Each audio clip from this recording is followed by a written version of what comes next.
Pitch সুন্দর না, tight সুন্দর না, সুন্দর তো মাঠের সবুজ ঘাস। ঘাসের বুকে এক ক্রিকেট খেলোয়াড় এক তামিম ইকবাল আছে, যে হেরে যাওয়া ম্যাচকে ভাঙা হাতে জিতানোর দেয় আত্মবিশ্বাস। নেতা বুঝি না, প্লেয়ার বুঝি না, আম্পায়ার বুঝি না, যার কাছে দুর্নীতির নাই কোনো ছাড়। বাংলাদেশে এক অলরাউন্ডার সাকিব আল হাসান আছে, যে চিতা নয়, সিংহ নয়, পুরো এক রয়্যাল বেঙ্গল টাইগার। খারাপ সময় দেখে হয়তো দল থেকে বাদ পড়েছে, খারাপ হয়তো তার রাশি। হ্যাঁ, আমি এক মাহমুদুল্লাহ রিয়াদের কথা বলছি, যে কিনা হাজারো বাঙালির চোখে জল আসার পরেও তাদের মুখে ফুটিয়েছে হাসি। খাদ্য ছিল না, বাসস্থান ছিল না, ছিল না পরার মতো বস্ত্র।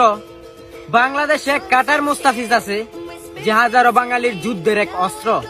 সমালোচনার চোখে পড়েছে, চোখের জল ছেড়েছে, অনেক কষ্টের পর তার মুখে হাসি ফুটেছে আবার। সে আর কেউ না, তাসকিন আহমেদ, যে এখন বাংলার ক্রিকেটে এক নাম্বার ইনসুইং এর বোলার।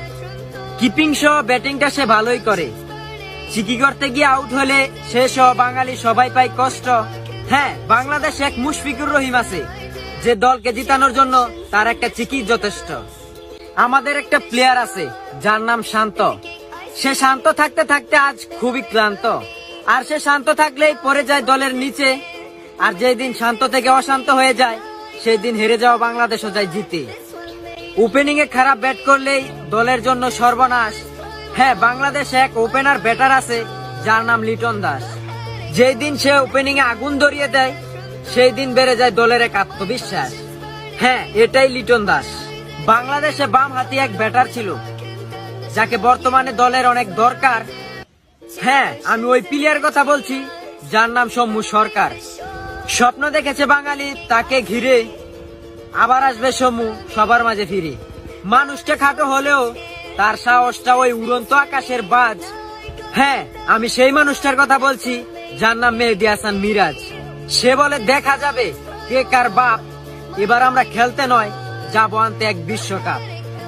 বয়সটা কম হলেও সে কাউকে পায় না ভয়। বাংলাদেশে এক নতুন ব্যাটার আসছে যার নাম তাওহিদ হৃদয়।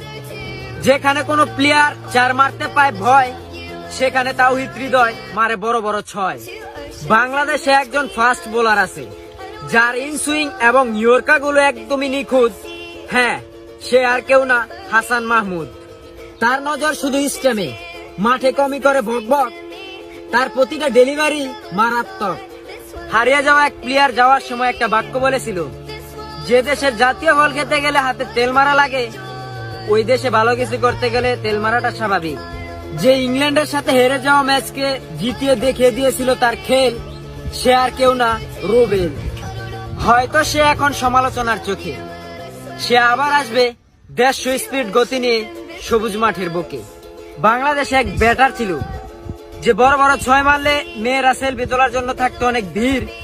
সে আর কেউ না, সাব্বির। মেয়ে নিয়ে সমালোচনা করেছিল চক্রান্তের এক ফাঁদ।